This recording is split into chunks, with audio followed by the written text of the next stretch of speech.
Before the Huracan, there was the Gallardo.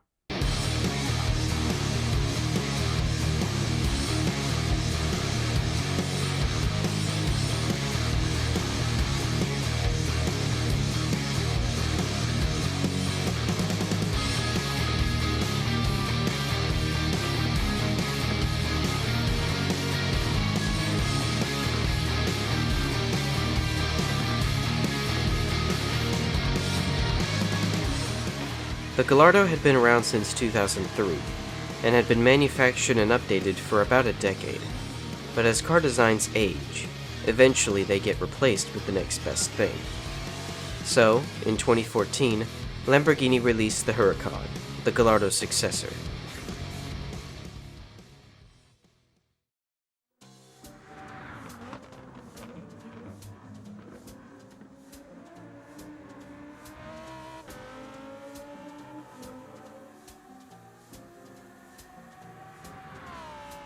Developed by Squadra Corsa, Lamborghini's motorsport department, and Dallara, an Italian racing chassis producer, the Huracan has gone on to win its debut race at Monza in 2015, and placing in pole position in many races afterwards.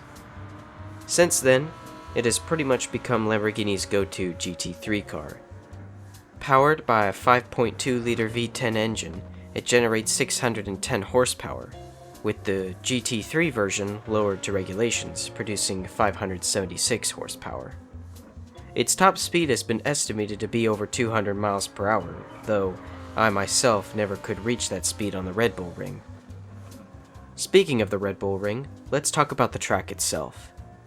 Before the track was called the Red Bull Ring, it was called the A1 Ring, and before it was called the A1 Ring, it was called the Österreich Ring.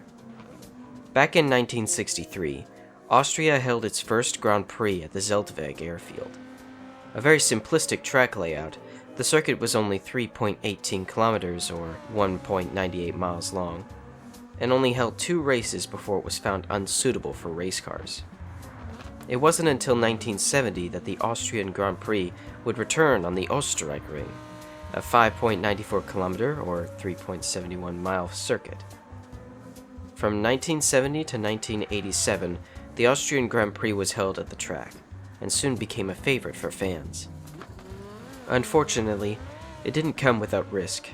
In 1975, F1 driver Mark Donohue crashed on the first turn, and would die a few days after.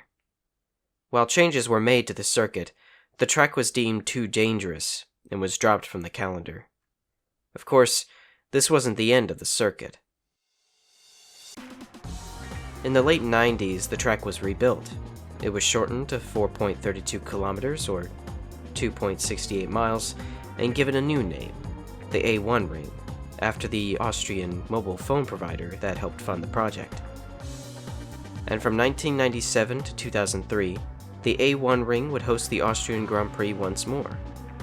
However, in 2004, the contract for the Austrian Grand Prix was terminated, and the track sat in limbo for the next 7 years.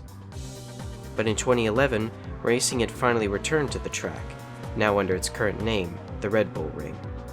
And in 2014, F1 returned to the circuit for the 3rd time, and has been part of F1 ever since.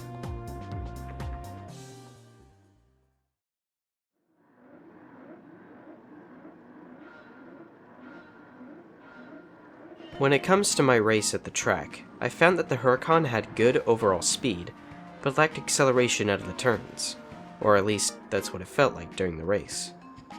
However, my main issue was never the car, it was my main rivals for much of the race. A McLaren F1 and a Dodge Viper. Both of these cars seemed to have me beaten in acceleration, and their overall speeds were comparable to mine, if not better. They gained first and second very early on in the race, and I found it difficult in the first hour to catch up to them. I initially thought I might not win the race, and that feeling persisted until the end, though I did end up winning regardless. Surprisingly enough, the funniest part of the race was on turn 2, where a few cars couldn't take the turn without spinning out. It was mostly the Mazda RX Vision GTs and the Lexuses, for whatever reason. Though in my opinion the race wasn't as good as Interlagos, I quite enjoyed it. It allowed for fast turns, and the 3 main straights made it feel like one of the faster tracks on the list. And for that, it's definitely one of my better races so far. Mugello's history isn't as intricate as the Red Bull Ring. The race that initially held the name Circuito del Mugello was a public road course, which was held throughout the sprawling countryside of Tuscany. From what I could find on it, at one point the circuit was about 66 kilometers, longer than even the Nordschleife.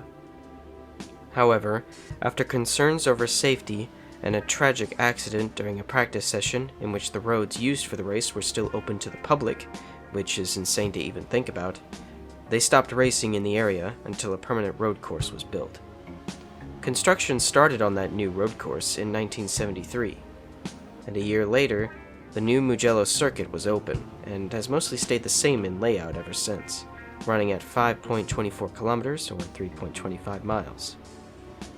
While there are some races consisting of 4-wheel cars, notably F2, the most popular races seen on the track come from motorcycle racing. However, in 2020, Mugello did make an appearance on the F1 calendar, as many of their usual tracks had to close due to COVID. Currently, Ferrari owns the track as a test site for their F1 cars. Much like Hockenheimring, the track is fun to drive, but Forza makes it unbearable in the game. The race started off in pouring rain and a thick mist that barely allowed me to see 2 cars ahead of me. And much like Kyalami, I took first place less than halfway through the race, and by the end of it, I had lapped everyone at least once. This race proved to me a hard truth. Forza Motorsport just isn't a good game for this series anymore. It hurts to say that, but I learned this the hard way, in the race and after the race as well. The replay you're watching is all there is of the race outside of the VOD. At a certain point, the replay ends, and then restarts. So, it's with a heavy heart that, for the foreseeable future, Forza Motorsport is no longer going to feature on the streams or in this series. What tracks I can do in other racing games I intend to bring into this series will be done on them, and what can't be done in those games have been dropped entirely. At least 5 races have been dropped because of this, and honestly, I think that's a good thing.